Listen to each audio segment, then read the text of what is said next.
All right. Welcome those that are joining us. We're just doing a quick spontaneous interview with our guest speaker tonight for Energy Gold Rush Live. This is Sean Cornett, National Consultant, St. Louis, Missouri. Welcome to our broadcast here. We're going to do a quick interview with John. Well, I guess the first question I should ask John is how to properly pronounce your last name, because I'm sure that I'm not the only one that doesn't know how to. So how do you pronounce it? Yeah. Hey, thanks, Sean, for having me on here. The last name is Truskauskas. Truskauskas. Okay, fantastic. Well, I was pretty close then in my attempts earlier anyhow. We've got a number of people joining now. Even we've got a lot of subscribers to the YouTube channel. As soon as we go live, they get notified. So we have a few. If you think of any questions as we're going along, viewers, feel free to type it into the chat box there. I'd be happy to ask John while we're on. But first of all, just tell us a little bit about your story, John. I know you've been around a few years, gotten to know you a little bit through events, your ambitions primarily, and just found out I met you at the Connecticut launch. I guess that's where your story starts.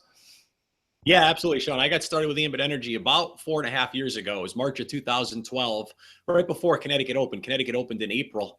And I got started because a good friend of mine shared with me an opportunity to make additional money. And I'll just tell you, when I got started, I was super busy in my traditional business. I owned a construction company.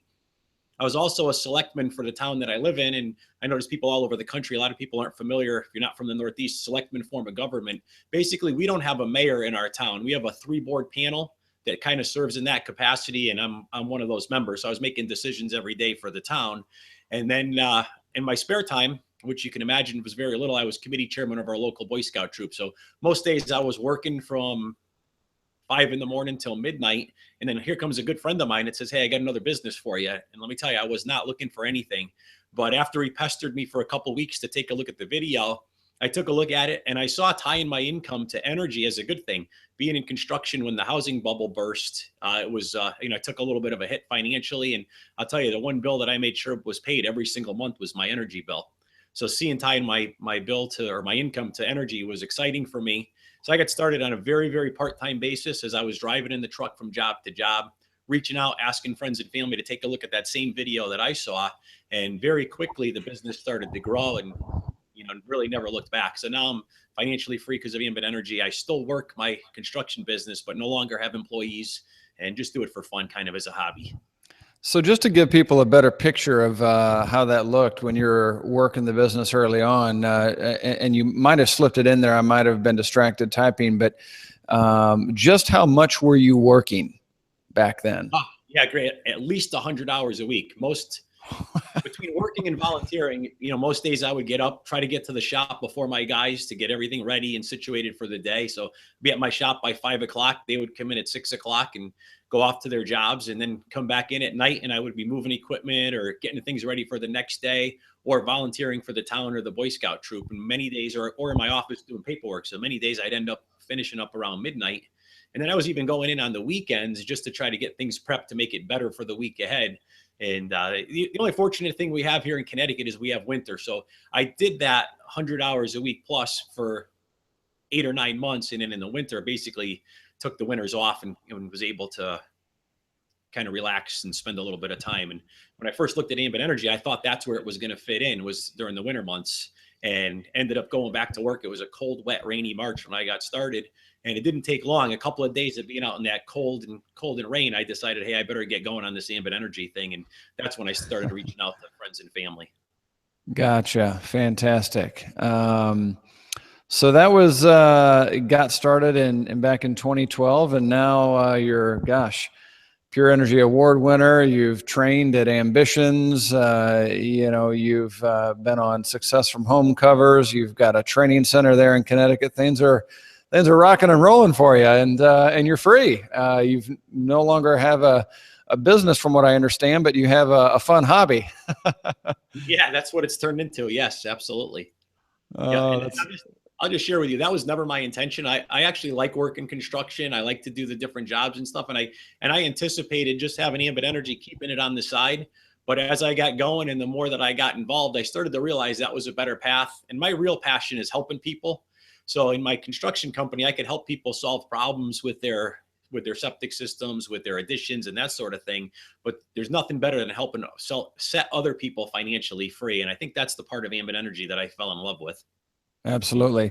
Talk to me a little bit about your breakthrough point. In my experience over the years, everybody has a point in time, where they just they break through and things become easier. Momentum starts to build, and so talk to us a little bit about your experience. Maybe some of the trials, the frustrations that made you want to quit, and maybe what pushed you through the breakthrough.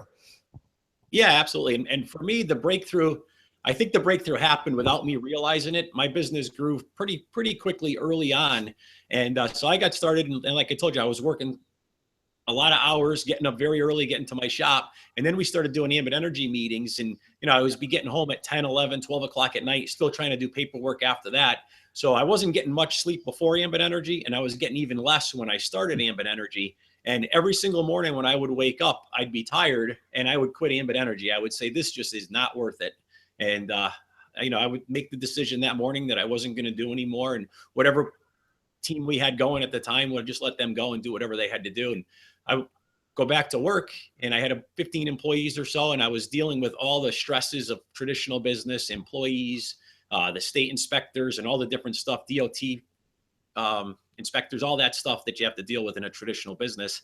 And by lunchtime, I would be all back into Ambit Energy. I realized, as bad as it was missing out on sleep, it was still better than what I was doing. And, I don't even know when it was, a handful of months, 6 or 8 months into the business, I started to realize that I wasn't waking up quitting anymore. And that was kind of the breakthrough for me. It wasn't it wasn't an event or something that I went to. It was just me personally realizing that I wasn't quitting when I woke up.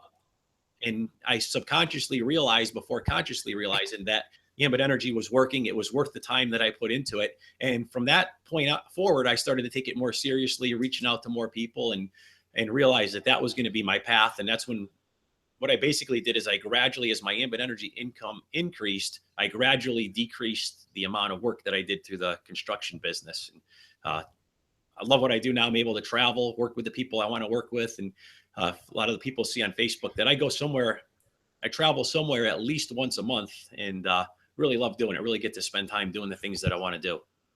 That's awesome. That's awesome. And it's not talked about a lot in Ambit Energy, but there is a certain degree of a luck factor. And I'm not going to say you got lucky. Don't think I'm going on a tangent here of that. But there is a luck factor. Some people get lucky early. Some people, it's going to take some time to get lucky. The reality is, as you're going out there and you're sharing the opportunity, you don't know who's going to, who out of the people you're talking to is going to take a hold of it right away and run with it. And it sounds like in your case, you had some of that. Some of the first people, friends, family you talked to, saw it and ran with it. And certainly that's beneficial. But for others, unfortunately, the first few people they talk to may not see it and run with it right away. And they, unfortunately, so many people never get to that depth in their list of contacting people on their list to find the people that are just going to get it and run with it because they were discouraged by maybe some of those early no's. So, what would you say to somebody, John, that maybe is in that situation that, maybe the first dozen or even the first couple dozen people they talked to about the opportunity didn't see it or jump on it right away? Obviously, you've experienced, the fact that there are people out there that are going to see it, get it, jump on it, and run with it. But not everybody does, at least right away. So what would you say to somebody that might be struggling with that? Yeah, and that's a great thing. And it happens all the time. And, I share with people my success, but I also share with them some of the struggles I had. So the second person that I put into the business was my twin brother, senior consultant, Don Truskauskas. And that to this day is still about half of my total organization. But then I got myself pretty quickly, took me maybe 3 months and a couple of days to get from when I started to senior consultant. And then my senior business took a long time to get going. I had over 50 people in my senior code, sponsored most of them myself or was sitting across the table with somebody else when they came in, and nobody did anything. And then finally that 51st person came in, and it just took off. And I share that story with people. But most importantly, what I'll tell you is out of those 50 people that did nothing, 2 of those people that were doing nothing for a couple of years were actually 2 of the senior consultants eventually that decided to get their business going again. And the 2 of those were actually the 2 of the 5 that got me to executive consultant. So I share my story with people. I let them know, I got very lucky in my marketing code. The second person that I put in took off and ran, but my senior code, it took 50 people. And, if you're just getting started in the business and you put 50 people in yourself, you're going to be a senior consultant and you're going to be working towards executive. And if one of those people takes off, your 51st person is in your senior code and they take off, you stand to make a ton of money. So I just kind of share my story with them and try to tell them, let's just keep working and let's get 50 people in and see what happens. I'm so glad you share that, because that is the reality of the business sometimes. And, it's going to be different for everybody. So it's so sometimes I think frustrating for people to maybe hear stories of success and, sometimes how easy it can be. But you're a great example. You've seen both sides of that story, of maybe getting lucky early, and then in your senior code, you absolutely didn't get lucky early. No. And so it works both ways. But the bottom line is, I certainly think we both agree that if you just keep at it and keep sharing the opportunity, you're going to get lucky. It's just a matter of time.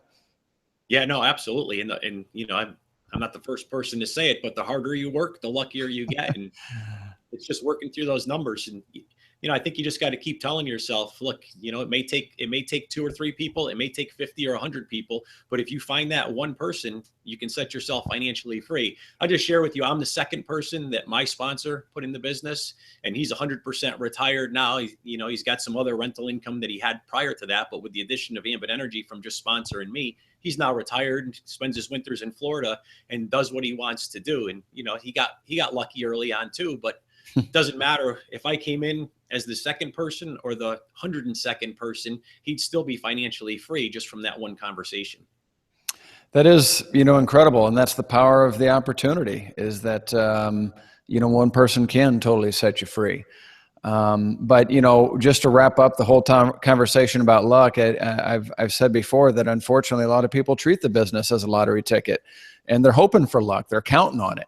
But you don't have to. And that's the beauty. You can control your luck here by just working harder. Just like you say, the harder you work, the luckier you get. Well, eliminate luck from the equation by making your list, your true list, of every single person you have the opportunity to share this opportunity with, and just eliminate the luck factor by making sure everybody on that list knows about the opportunity. And I promise you, John, you and I are not the only crazy people out there.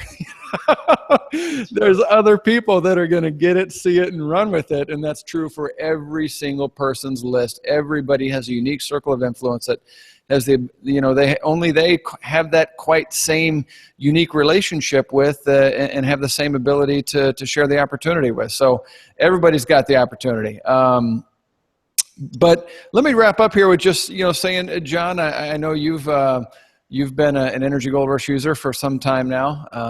We're both had the same upline, Steve Thompson, and Steve and I have worked together on Energy Gold Rush for many years, and I'm sure he's probably one of the individuals that shared it with you back in the day, many years ago. But I'm curious, why you use Energy Gold Rush in your business and how it helps you.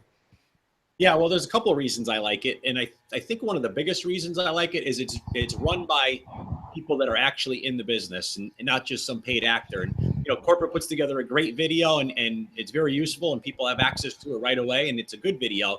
But I like having access to a video that has people that have actually built the business and people like you and Tony Procopio, where they can see the people in the video. And then we can use that to entice them to get them to the meeting. Hey, you know what? This guy you saw in the video, he's going to be at the meeting on Wednesday night in Connecticut. Why don't you come down? I'd love for you to meet him. So you get a little advantage, a little leverage to use to get people to attend a live presentation, understand the business better. And I love the sorting factor of the 5-minute video. People are, especially, my circle of influence, everybody that I knew was just as busy as I was, and we kind of hung out in the same circles. So if I was try to get them to watch a 15 or 20-minute video, it'd be very difficult. But it's very simple to get somebody to commit 5 minutes to watch a 5-minute video. So I love that 5-minute video as a sorting tool. I tell people when I use it, I say, I'm going to have you take a look at this 5-minute video. But what I really want you to do is fill out the form. I really want you to see the 15-minute video. And probably 95% of the people that I say that to, they will watch the 15-minute video. I ask for 5 minutes up front, and kind of use that as a way to get them to commit to some time, and then just tell them, based on our relationship, I'd like you to spend a little more time and get more information. So it's been a huge tool for us. We use it. I recommend it to everybody that joins the business, and love the fact that you guys spend all the time, money, and effort to put it together. So thank you for everything that you do for all of us. Well, you're certainly welcome, and I appreciate you sharing, using, and sharing the tool. The more people we can reach, the better we can make it. So, thank you so much. Any final parting words you want to share with folks, John? No, I just want to say thank you for everything that you do, and I just want to say to the person out there that's sitting there and going, I don't know if I could ever get to that point where I could be talking in front of a computer or talking in front of the room. I'll tell you, first of all, you don't have to, and second of all, I wasn't that person either. And I'll just share with you, I was scared to death to make the first few phone calls. And single guy, lived by myself at the time, hated to do laundry, but I would find myself doing laundry before making phone calls. And I would pick up the phone to make a phone call, and I'd put it back down and say, nope, I got to do laundry. And then finally, I just said to myself one day, you know what, if this thing's going to happen, I've got to make that phone call. And I started making phone calls, and, I wish I kind of recorded them in the beginning, because I can guarantee you they were horrible. But the more that I did it, the more comfortable I got. So if somebody out there is like me, you can still build the business. You don't have to be, very comfortable, salesy, that sort of thing. Just, talk to the people that are helping you in the business, your sponsor, upline, and so on, and they'll help you get through all those calls. And that's what happened for me. As a guy now, executive consultant Eddie Barrientos in Houston, Texas, I was on the phone with him every day, and he helped me make those phone calls. So just, I tell people, you know what, if you're new in the business, reach out. There's help there. You just got to go out and find it. Wow. That might be the most powerful thing out of this interview, John, because I can guarantee you every single person listening or watching can relate to what you just said. It is so easy to allow yourself to be distracted, and it's just such a common human tendency. This business isn't difficult, but in fact, it's actually pretty easy. The problem is that it's easier not to do. It's easier to do the laundry. It's easier to allow yourself to be distracted. So powerful there. So I hope that people take note of that bit. We can all overcome that. So thank you for your example. Thank you for your commitment to Ambit, and proving that hey, sometimes you can overcome some bad luck. Just make one more call past that 50th. There you go. So, all right, all the best. And for those of you watching live, we will see you on here, our live broadcast presentation here shortly. All right, take care. Thanks, Sean.